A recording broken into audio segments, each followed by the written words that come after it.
Hi, everybody. It's hard to believe this is already the fourth Netroots Nation of my presidency. That's like 200,000 news cycles on Twitter.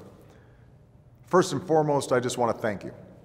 4 years ago, we came together because we shared a simple belief that people who love their country can change it.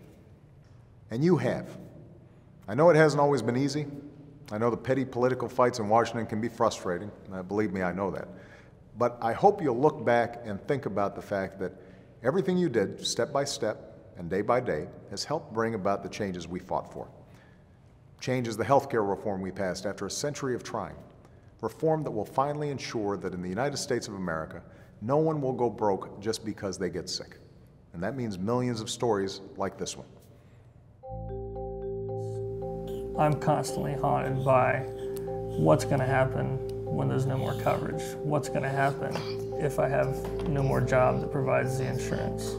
What's going to happen when he hits the next cap and can't access the medication, can't access the treatment? That to me has been the hardest part. When we found out we had a lifetime cap, I sat in the car and cried because I knew we were going to hit it and I didn't know how we were going to survive and how we were going to pay for all of this. So it's constantly having to think ahead 3 steps and trying to figure out what is our next option to be able to provide care for our son. We knew that if something didn't get passed, we were going to be in a lot of trouble. Our Constitution and the founding documents of our country talk about life, liberty, and the pursuit of happiness. And without health, you can't have any of that. So the Affordable Care Act has improved our quality of life. Knowing that we don't have to deal with the cap anymore means that we can focus on the best care and the proper care for his condition. He's going to get the care he needs. He's not going to face the complications that arise from not getting treatment that could endanger his health or even his life. Before, when we were dealing with the cap with my son, $1 million cap may seem like a lot, but when you have significant health care costs with cancer or MS, or in our case hemophilia, you can burn through that pretty quickly. It was maybe $1,000 worth of the medication a couple years ago. Now it's about $3,000 a day. That cost increases every year. This is not an issue that's really confined to families like my own with kind of crazy, chronic, serious issues. It's something that runs across the entire fabric of society. Every kind of family, every kind of town. There's somebody who's got some kind of problem, and hopefully a lot of the protection issues in the Affordable Care Act are going to give them some benefit. And that's just healthcare. Change is also doubling down on clean energy and enacting historic fuel efficiency standards, changing our entire trajectory after decades of inaction.